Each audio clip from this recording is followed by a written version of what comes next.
We are live. We are live. Let me see. Here, I have this knife here. Here, I I can can throw poke you. and poke you, and then if you jump, I know you're alive, or you were when the knife hit you. That work? You No just, sense of He humor. thinks he's funny, that's the problem. I But it is. I got both of you laughing. Even St. Lamina came back. Yeah. Well, welcome to our discussion tonight, everybody. Toltec Discussions with Golden Eagle. That's me. I'm your host. And we're going to discuss, or at least cuss, one of the two. Cuss and discuss? That's funny. Cuss and discuss. I know. I get paid extra for being funny. Double the usual rate to do this without being funny. Oh, okay. Yeah. So we're talking about the tonal, right? And everybody should know what the tonal is by now. So if I were to start calling on people in the audience and having you tell me what the tonal is, you would say, what? It's a projection of our head that's a collective agreement of what the world is, our environment. You can do better. Try again. It's an illusion of the world. Well, Hadid has an answer. Let's hear Muad'Dib's answer. All that's known And is knowable. or is known. That is a much better answer. Ding, ding, ding. Today's Wow, graded in front of everyone online. today's not a day to give me a hard time. Pure comparisons. Oh. Thank you for telling me that. Guess who I'm giving a hard time to today? That's like a challenge for me. I guess I didn't get the peach memo. She got it. I got it. I know. The cool kids got it. I even look good in peach. But I wouldn't even be surprised if Muad'Dib's hair wasn't peach colored. Right now. we're betting on her hair color, huh? I'm not betting on it. I We just could said go any direction. I wouldn't be surprised. So the tonal, an aspect of how we interface with the tonal is what you said. It's the agreement of how we interpret and filter out the chaos of the universe, right? So this is an illusion. That's true. The world is an illusion. But the key is learning how to control your tonal. You want to be proactive at asserting yourself to accomplish your will. You do not want to sit back and be passive and let the world happen to you.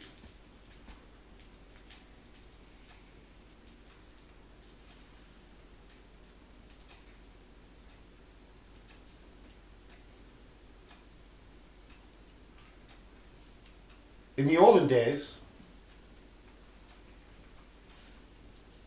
not so very long ago, it was a lot easier to do that than it is now.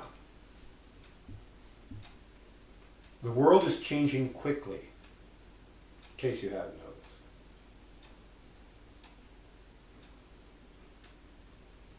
A lot's happened in the last 100 plus years.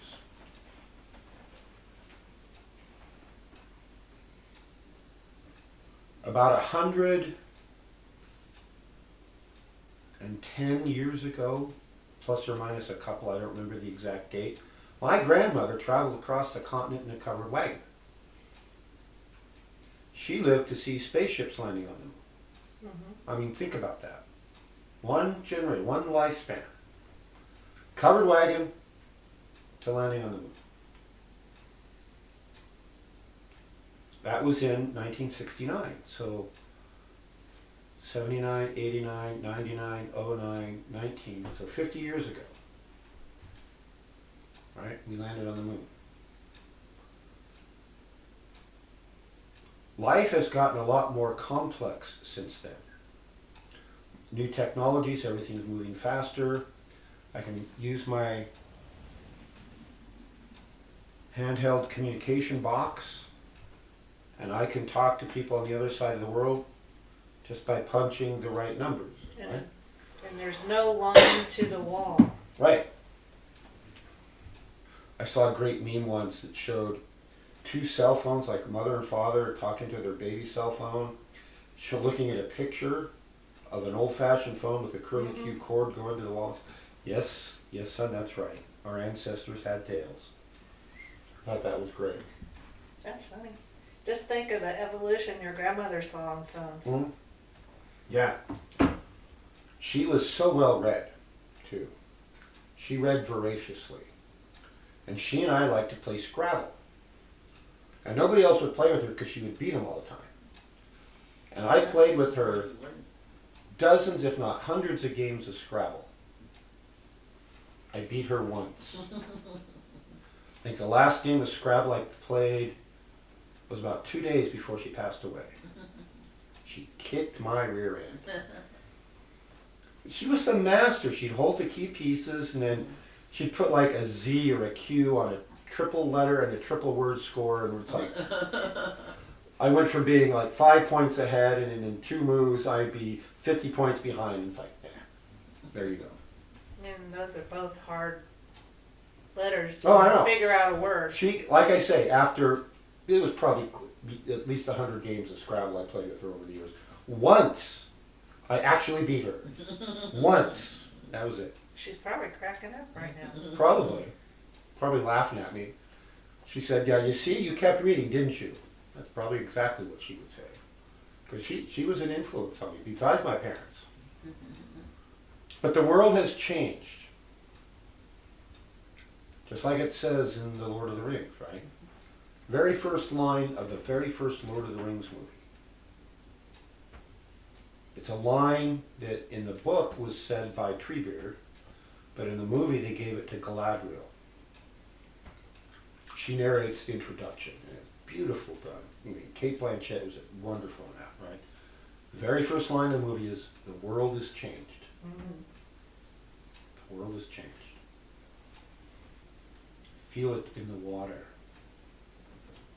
I feel it in the earth. I smell it in the air. So anyway,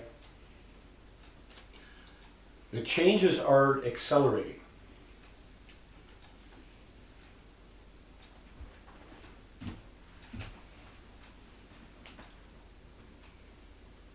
We have a lot of prophecies that we've talked about here. It says the world is changing and it's about to get interesting, to use the old ancient Chinese curse. May you live in interesting times.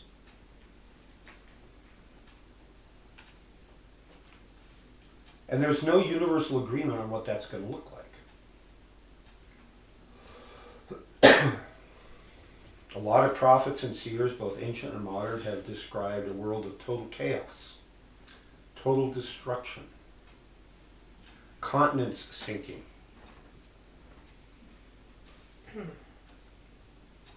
I keep wondering if there's any way I could like pick which parts of which continents are going to sink quickly. Well, the shorelines are a good bet. Well, yeah, but I mean, like right now, overnight, I Dream of Jeannie, sink the shoreline. Certain city on the East Coast, full of politicians, would be first on my list. A few others come to mind. And we don't know exactly how bad it's going to get, but everybody says, from the Navajo to the Hopi to the Australian Aborigines to Nostradamus to modern prophets, is something's about to happen. About, I mean, it's we don't know what the time compression is, right? There's no universal agreement on that. And you look at what's going on in the world with continents burning down and Blowing away or blowing away, flooding away. all of that stuff. There's a volcano going off. Yeah, there's basically volcanoes now going off in the last few days on almost every continent.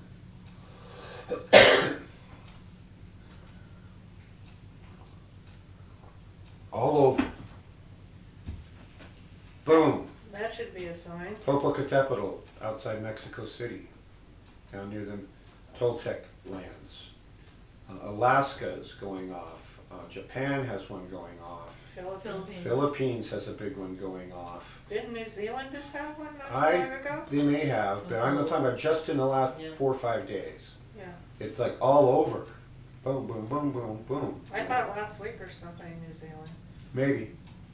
And then earthquake, Puerto Rico, right? I just saw today an earthquake in Delaware. You know, earthquake central, Delaware. They don't have earthquakes. No, but they did today. 4.5, I think it was. Probably from fracking. Yeah. Could be fracking, it could be harping. What's It could, fracking? Don't get them started. HARP is an acronym, HAARP. Mhm. It's the High Altitude Atmospheric Research Project, or so they say. It's a series of radio antenna stations on multiple continents, different places around the world, that are basically an interferometry experiment where they use them to selectively heat or cool different regions of the atmosphere. It's part of the geoengineering weather control program, and it's also, there's information leaked out that says it's able to trigger earthquakes. So the Fukushima reactor meltdown was caused by a tsunami and a really crappy design. Don't get me started on that. And that was caused by an earthquake, and that whole thing came right after Japan announced now that the ban on them developing a really big military ended, you know, from World War II, that treaty. It was like, okay, it's like 50 years, 60 years, something, you can't have a military for the next 50 years. They wanted a couple generations of Japanese to come and go, so none of them would get the idea to pick up, to dust off the Tanaka Doctrine and just try to take over the world again. You know, because we've apparently reserved that for ourselves. You got them started, didn't you? You just had to do it. So anyway, apparently that earthquake, according to the reports, was a HARP attack on Japan. It may have been a little too successful, more successful than intended, but apparently that earthquake that caused that tsunami, that caused the reactor to go, was created by HARP. As So- a warning. Say again? As a warning. Yeah, as a warning. So, Man shouldn't mess with Mother Nature. yeah, it usually ends poorly for man. Mm-hmm. I don't know of very many times where it has ended well for us to interfere heavily in Mother Nature. And some of the mistakes that are being made now are coming from the same arrogant energies that led to the downfall of Atlantis. Right? Probably some of the same beings who've reincarnated and have a chance to clean up their karma, and it appears they're flunking that. So we don't know exactly what's coming down. We don't know exactly how bad it can get, or as the Hopi say, how long it will last. But very clearly, the Hopi and others have said the best way to prepare for it and to get through it is essentially the Toltec philosophy. Live simply, live locally, live synergistically, live in harmony with the land, stay out of big cities. Big cities are just going to come crashing down. I don't see much of a chance to avoid that. EJ essentially says the same thing. Coyote remains remarkably silent on these issues. Yeah, he said something interesting the last time I saw the. Oh yeah, what did he say? He said that it appears that basically everything's going to hell and the world's ending. But he said what you need to do is go inward and with your heart do something to make a change. You have to be proactive. He said, vote number one. And he goes, don't settle for the lesser of the two evils when you vote. Well, that's Vote. why And- it's hard to vote, because when everybody on the ballot is evil. And then he says, then, get on their cases. They work for us. Yeah. We don't He's work right. for them. And he was saying everything you were saying about, how political leaders think they're in power and all that, and we've given them that, and we need to take it back. And he says that capitalism is the last thing that's going to end, and he goes, just wait it out. Everything will be okay. Just wait and see. Now, where you choose to wait makes a difference.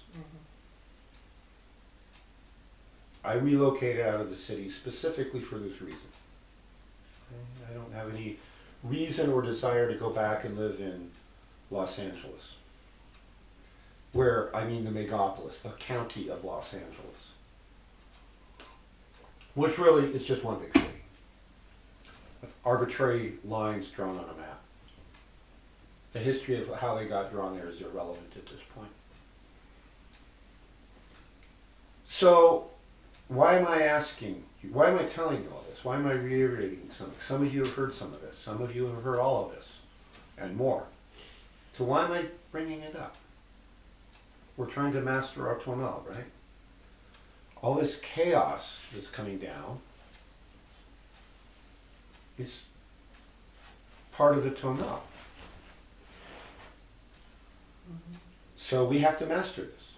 Coyote's right. Yet again. He's wrong on the quality of the first Dune movie.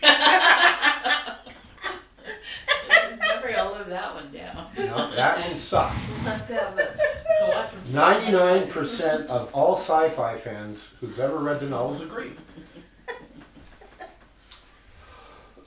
Some things he doesn't. The reason I keep pounding that one is because he's not wrong very often, right?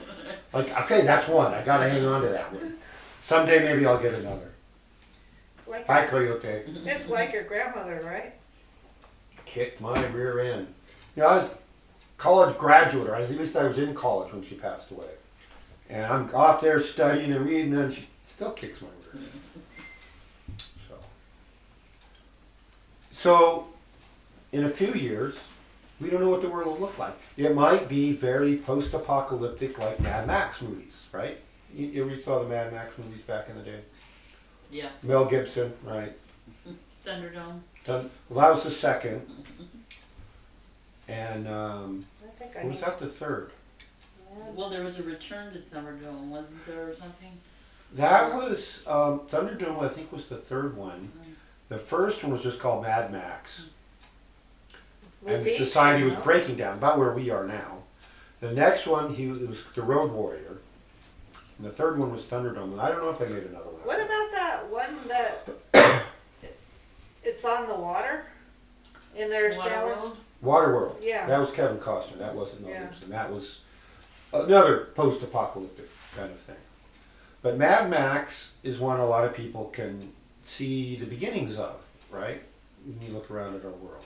So, Just imagine Vegas in the middle of the summer with no air conditioning after a week and a half, no sanitation, nothing in the grocery stores, gas tanks don't work, so they can't get out of town. And you're stuck in Circus.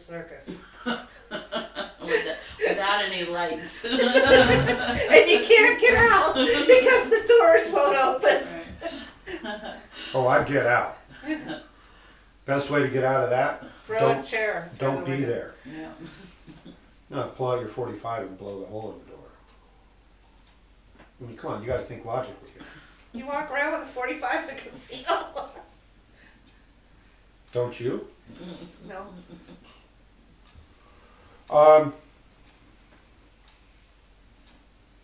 So, if you want to master that kind of world, you have to be prepared for that kind of world, right?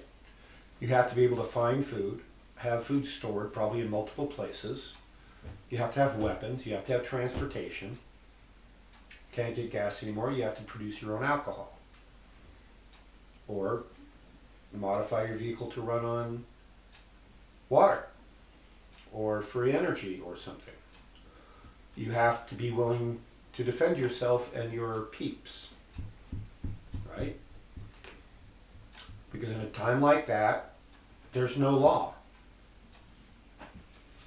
This would be a kind of, in the American West, this is return to the old Wild West. There was no law. The nearest law would be 100 miles away or more. The law was you defending yourself.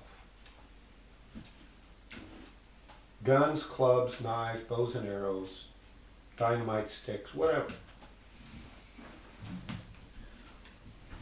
Very curious. Over the border in Canada, people were moving west about the same time we were. But there was a key difference. They didn't have a Wild West era in Canada. The reason was the Royal Canadian Mounted Police went first. They sent the RCMPs out there and way before most of the settlers. So when settlers finally arrived, law and order was already in place. Mounties back in that day, I am told, tend to be pretty badass. Maybe not quite as badass as the Texas Rangers were back in that day. But you tended not to monkey or make or annoy the Mounties. That just wasn't done. Not successfully, not very often. But here in America, we had this period where, there's one sheriff in town and a gang of 20 thieves rides in, they shoot the sheriff, and maybe they didn't shoot the deputy, but, come on, you're supposed to laugh. That was good. I shot the sheriff. If you don't laugh, I'm going to say it. Go. No, I was listening.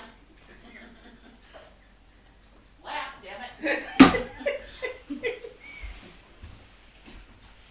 So in a world like that, you got to prepare. We've actually taught preparedness classes. We did this last summer. We taught you guys when the time comes to bug out how to bug out. We taught you how to build fire. We taught you how to. Some of you have actually selectively or successfully used that skill.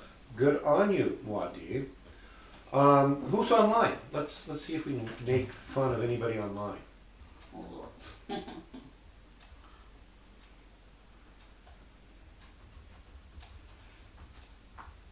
Okay, so Maria's online. Hi, Maria. And Pamela Chapel is back from Mexico. Pamela, welcome. And Mohadib. Muad'Dib. And unless I missed somebody, I think that's it right now. Oh, okay.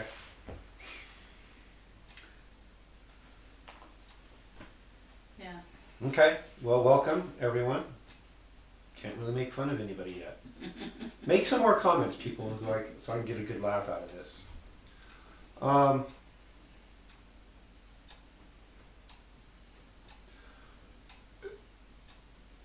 Like I say, it's already started in many places in the world. This slow crumbling of society. You need to be prepared to handle that in terms of your physical survival, which includes feeding yourself, clothing yourself, a safe, secure place to sleep, and in that kind of Mad Max environment, you still have to keep doing your work. And I don't mean your job of flipping burgers or whatever else you do to create some kind of exchange medium to get your food. I mean your real work, your higher work, your true will purpose in life. That's not going to go away because society crumbled. You still have that responsibility. At least those of you who know this have that responsibility. The poor slobs out there who are, as EJ would say, going to die like dogs, well, They'll have to come back again in 26,000 years, or 24,000 years. Try again in the Piscean Age. Because if you flunk the Piscean Age, that's how long it waits. You have to wait to reincarnate. At least on Earth, in a vehicle that your essence is being evolved to work with. Some say humanity won't last that long. Some say Earth won't last that long. Of course, they say a lot of things that are often wrong. So we don't know that answer either.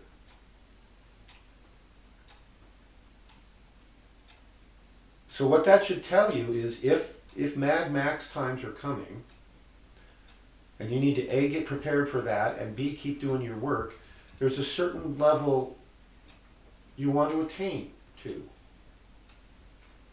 before bad stuff happens. Because when the bad stuff happens, one of two things will happen to you. Either you will survive and be running around in a Mad Max world, or you won't. One of the two.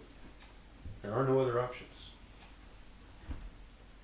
If you survive, you're in a Mad Max world, you have to do your work.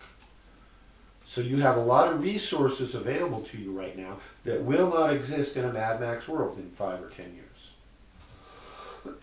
Whatever that turns out to be. So use them now. Well, wait until the show's over.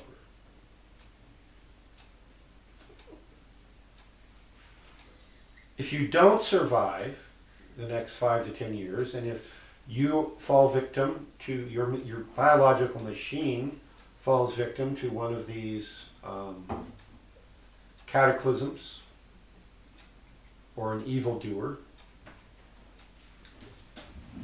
then you're going to be voyaging in the macro dimensions. You're going to be in the Bardos. So you need to know how to do that. And so you want to get as much transformation done now as you can. You want to build your bodies of light. You want to do the evolutionary work on your essence. And do that as judiciously as you can, without wasting time, without dawdling.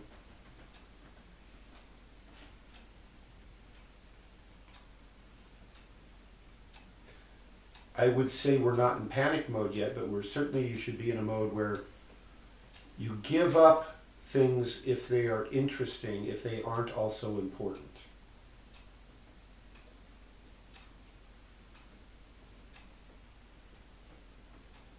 There's a lot of fun things to do. Everybody's bucket list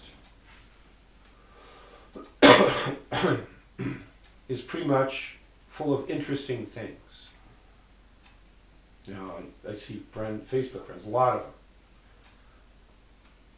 Great fancy waterfall in Timbuktu.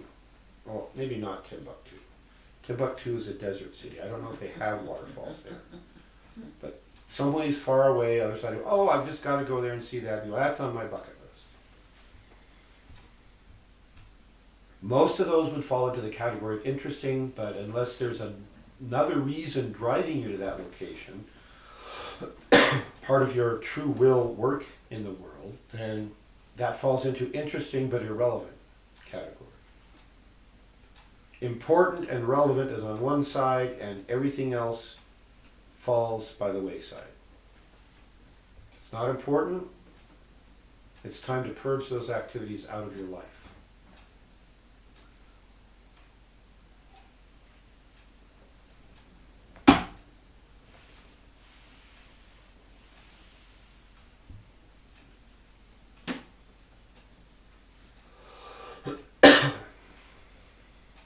So what does that look like? Right?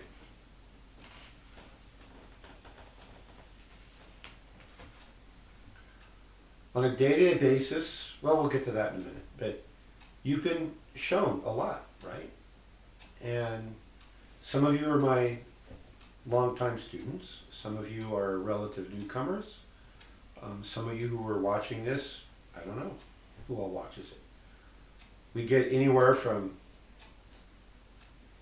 3 or 4 up to 6, 8, 10 sometimes watching live. And a week later I'll see 15, 20, 30 people have watched it, these discussions. So somebody's watching it. I hope when you do, I hope you're getting some good information out of it. And if you do, I would love to hear feedback. Send emails. Say, hey, I saw your show and you're full of bunk. And here's why. And if that's what you think, I would love, very honestly and sincerely, to have you log in real time and make your case. This is supposed to be a discussion, not a lecture. I'm giving you information based on my perspective, which is perhaps a little higher than most of you watching. And I have a slightly broader experience base in this material than most of you watching. But it's certainly not the only opinion possible. I thought it was a discourse. You know, I go back and forth. It's a discussion, it's discourses. It's a discussion, it's discourses.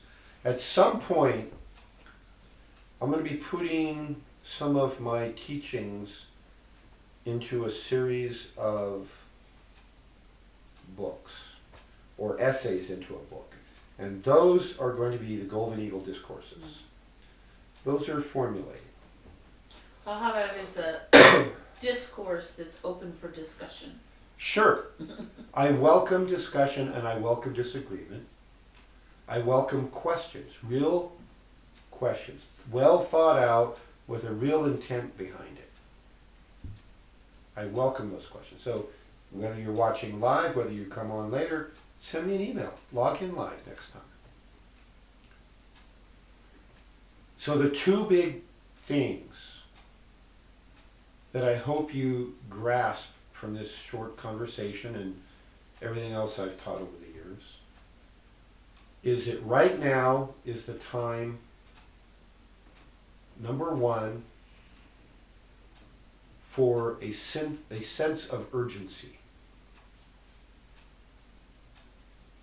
You don't want to be those two dinosaurs watching the ark sail away saying, oh shoot, was that today? They didn't get, they'd heard about it obviously, right? But apparently that's how the dinosaurs wiped out. They all missed Noah's Ark. At least in somebody's alternative reality. But the principle you get, right? It's like, oh, I was a little too complacent about that, right? I didn't believe the urgency everybody else was saying. The other is your level of commitment. Your commitment to your own growth and transformation. Your commitment to working in a community like a Toltec party where we can synergistically multiply our individual efforts. Your commitment to the long-term goal of humanity, which is the evolution of humanity to create beings in the physical world with far higher capabilities than we have now. To become godlike, in other words.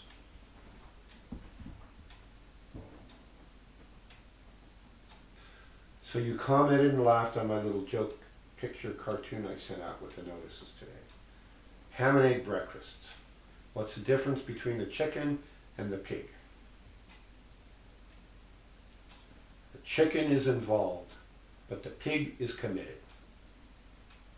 He's all in. No backing out.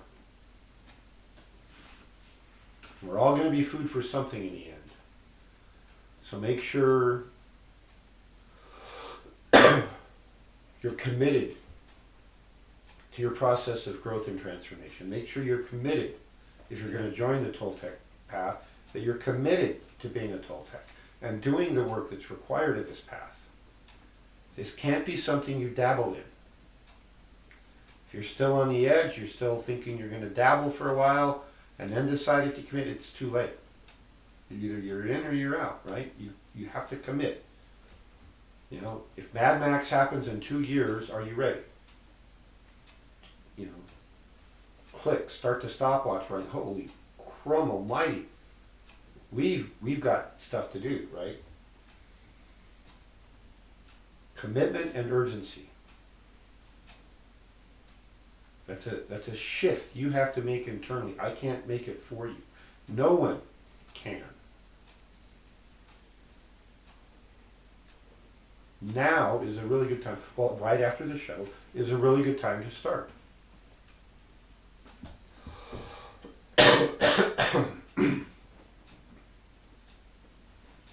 You have to start separating the important from the non-important, and you have to really start pushing your envelope. You have to push your comfort zone. Yeah, I can jab you with a stick every now and then, figuratively speaking, and if you train martial arts with me, I'll do it for real. But hit you with sticks and clubs and all kinds of fun weapons. But ultimately, whatever I can teach you, whatever any esoteric teacher can teach you, is we're just showing you a path. We're showing you a door. You have to embrace it.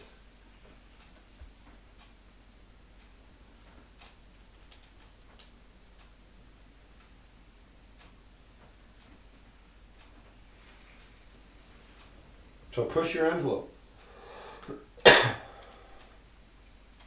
So what are your biggest enemies in this process? Yourself. Well, that's partly true. Ding. One ding.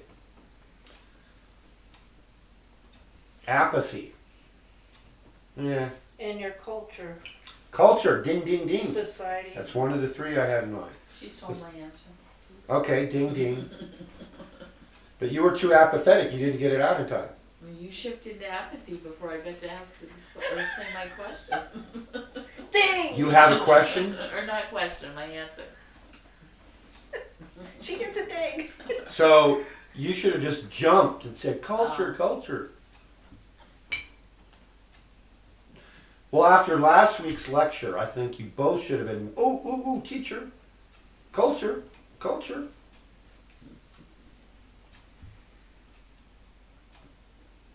Procrastination is another. Going to a cruise on that famous vacation spot, someday I'll. Wouldn't it be, you think it's not going to happen? Like, it won't happen to me, like, you know, Yeah. danger type thing. That's going for a different cruise. That's going for a cruise on that famous river in Egypt. You know, denial. Someday I'll do this. Someday I'll do that. Someday I'll do my transformation. Someday I'll read that assigned reading that Golden Eagle gave me 2 years ago. Someday I'll start exercising. Someday I'll meditate every day. Someday I'll fill in the blank, right? So apathy and procrastination are two big obstacles you have to overcome. And a lot of that's the culture. So the whole notion that it can't happen to me, you know, the volcanoes will erupt everywhere on Earth, but not to me. I live in Los Angeles. What could possibly go wrong? There was a movie about that, remember? Escape from LA. No, that was a different movie about LA at its finest. The Killer Tomatoes. I don't remember the name. It was probably a made-for-TV junk movie back in the day, but anybody know the La Brea Tar Pits in downtown? Yeah. You've been there, I've been there. No. It's when LA was not a city, it was like this low spot, but instead of a pond or a lake, it was a region where the oil was bubbling up to the ground, and it was tar, naturally occurring tar. And the La Brea Tar Pits, and there was all these rules that, okay, nobody could fence it off, nobody could own it, and everybody had a right to come get tar to protect their tools for water, to use it as a resource, right? And then eventually, they started discovering bones in it. And it's a museum now. And they're still excavating. They've found people in it. They've found saber-toothed tigers. They've found mastodons. They found giant sloths. I don't even remember what else. They have the little museum. They have all these skeletons that they've assembled that they've dug out. Then you can go watch and you can see the people through the glass windows digging out of the tar pits right now. Well, it's probably past quitting time. It's dark down there now. But tomorrow you could go and you could see the tar pits. And in the movie, right from under the tar pits, a volcano erupts and starts wiping out LA. I'm like, yeah, wipe out LA.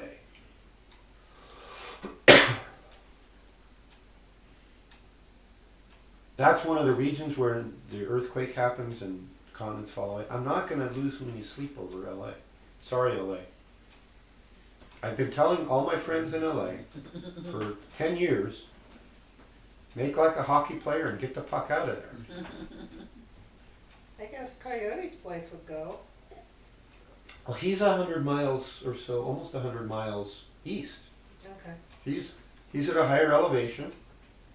He's actually on the other side of the San Andreas Fault, the side that's the continental side. So he's in a good location right now.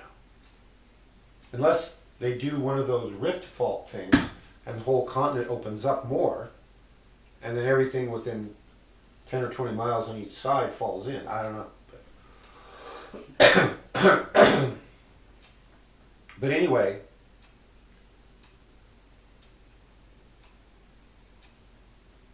if it doesn't happen that we have a Mad Max scenario, and it's just kind of a slow decline and then it kind of levels out and whatever, and you're not in imminent physical danger,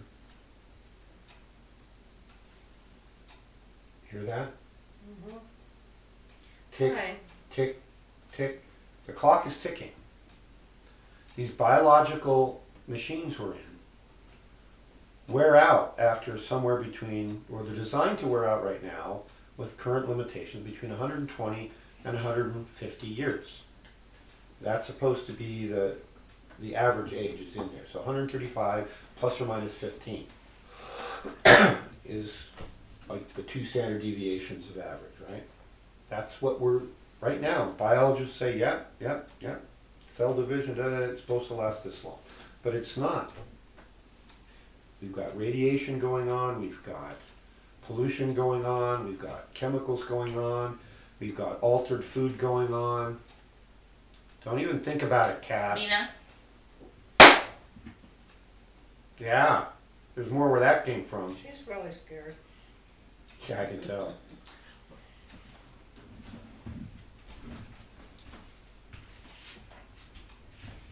So that's what we're supposed to be doing, but we're not. We've created an environmentally damaged Earth to live in, and we don't have a backup planet yet. Didn't they just find one that they think are gonna have human life on? They keep making those statements. You're so far away though. Suppose- We don't have any technology that's been publicly admitted to that will get us there. Supposedly a high school student discovered a new planet. That would be great. We need more high school students who can think outside the box. But the only ones who really can aren't going to high school. Because at least not public, because public education is one of the problems of our culture right now.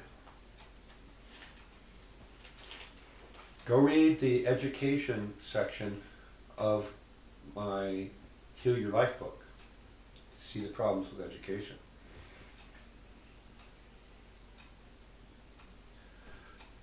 So the clock is ticking, you're in a biological machine, you're here on Earth on a mission, and it's time to get busy.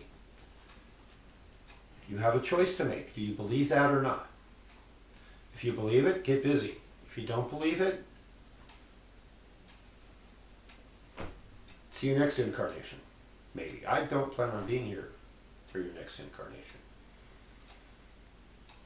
I'm going to leave instructions behind. Maybe you'll live till 150. I plan on it. But I don't know when they're coming back. The ones who don't believe that they need to get going. I'm here delivering a message. A series of messages. That's part of my job.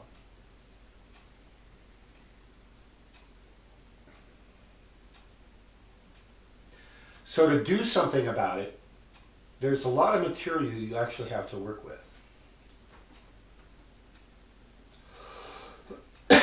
When you planned this incarnation, you sat down with a group of people and you figured out, okay, here's what I need to improve on this time around, here's what I'm going to do, and here's the kind of incarnation I want to put together, and you're getting a lot of recommendations, but you have to agree to all of it. Every bit of it. And when you do, one of the things you look at, for example, are the 12 fundamental forces of the universe that manifest on this planet as astrology, right? The planets, the signs, the houses, and you plan this to give yourself as much assistance from these universal forces as you could to do your will. So it's all there. You've got resources like the Tarot or the I Ching, which are divination methods, highly complex, highly elegant, designed in conjunction with the structure of the universe. So they work. You've got the Tree of Life. We've taught a ton of different higher plane techniques for meditation and time travel and all these other things.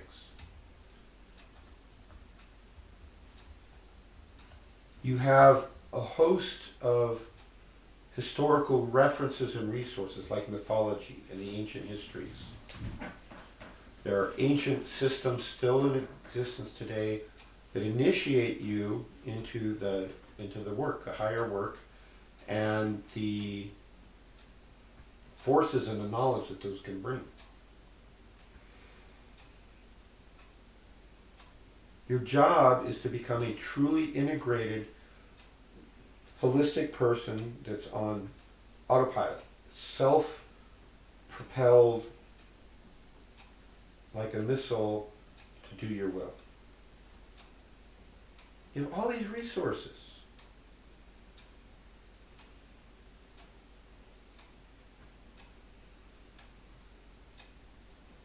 And so what has to happen is, if you're going to do this, then do it. Now's the time. The world is waiting. The universe is waiting for you to do your job.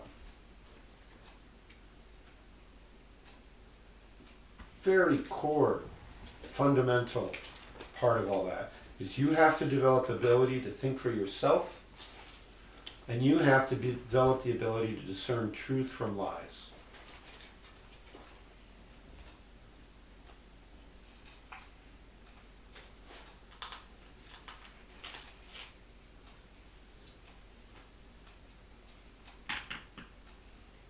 Sorry. If you do, you have to clean it up, you know.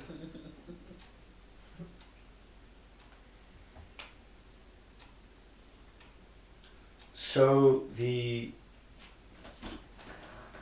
all these things I've just mentioned, all these tools and resources you have, are all ways for you to master the tonal.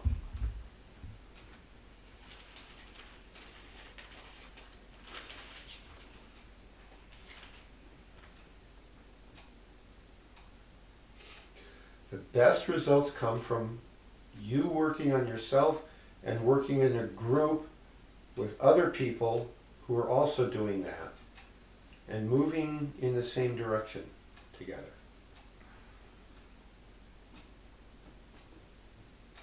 The elegant philosophy of the Toltecs, the Tolteca Yoto,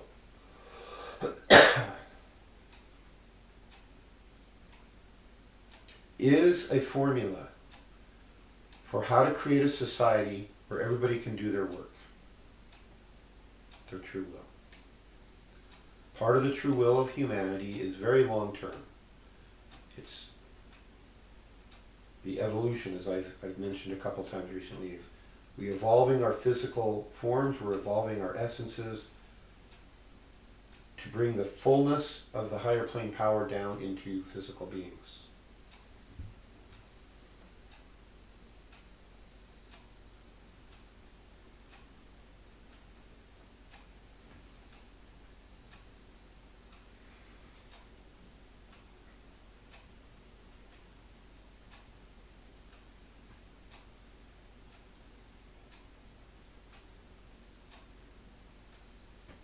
Of all the tools that I mentioned, some will resonate with you, some may not.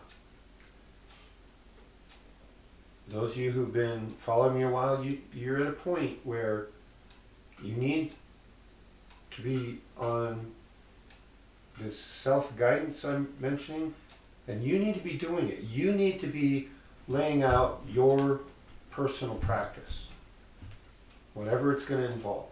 It's going to be tarot, if it's going to be Tree of Life study, if it's going to be mythological study, if it's whatever it's going to be.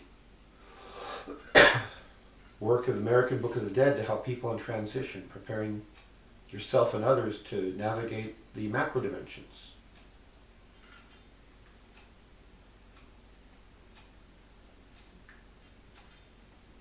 One of the things I'm about to release to the world, this is the first time I'm announcing it publicly, is my next book. This is part of the instructions I'm giving to the world.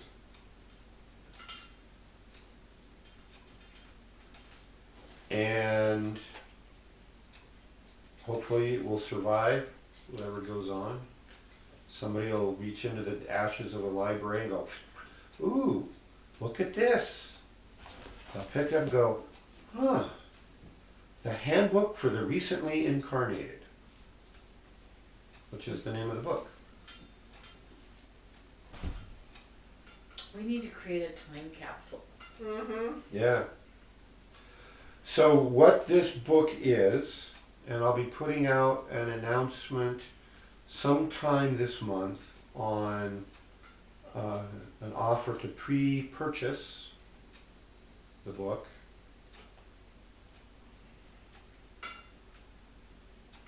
At a lower price than you would get later.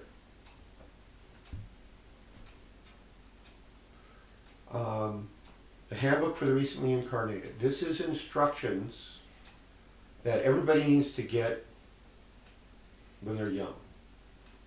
Probably by the time they're 8 years old.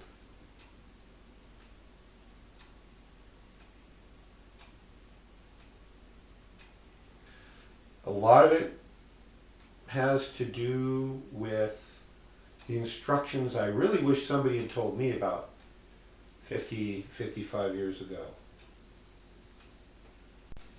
Would have been really nice to know some of this stuff back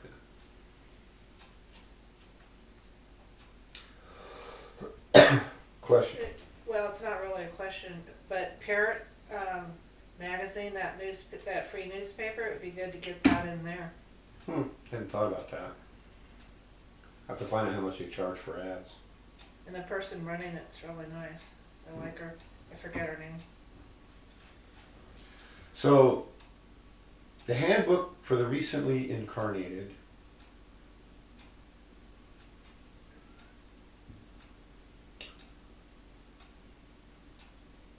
is intended to trigger in everyone who reads it memories of their pre-incarnational instructions. In other words, what you agreed to do when you came down here. In other words, your true will.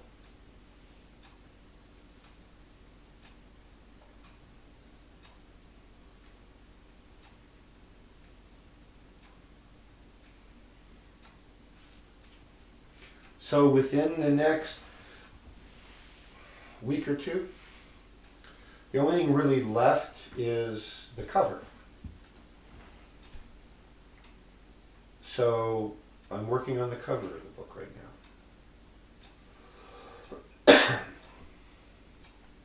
And then that'll be it. Then it'll be ready to go. We'll just go through the pre-publication sale, and we'll get it published and save the world. At least those who want to be saved.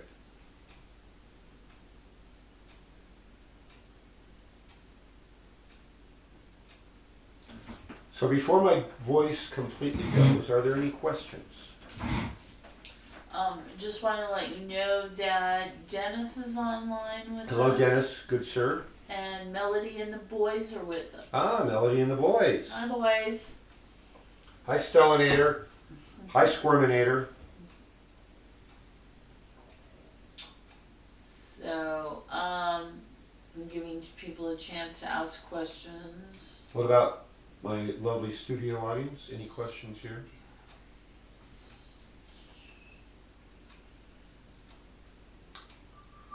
Can we put our names down for pre-order? Sure. We can do that. We'll start a list. She's number one. Yeah, email us. Just I will. remember, I'm number one. Ding, ding, ding. Right. See? She jumped. She's number one on the list. Yeah, it'll be going out, like I said, I want to have the cover done to put on what I send out. And a description.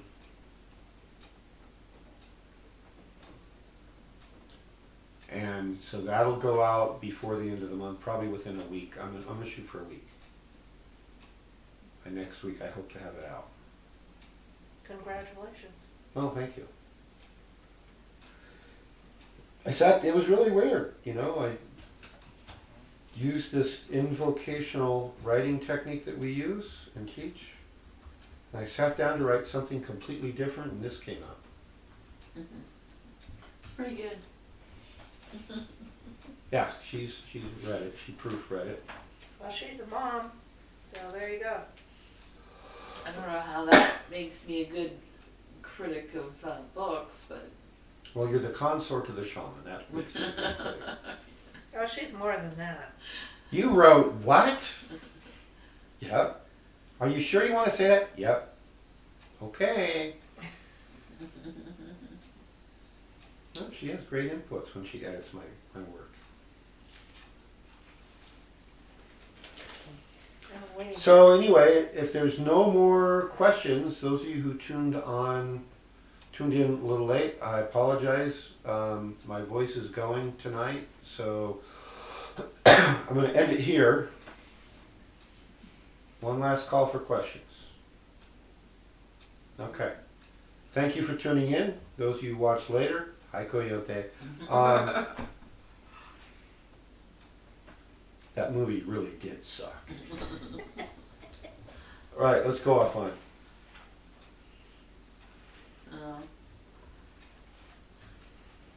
Do good or avoid evil.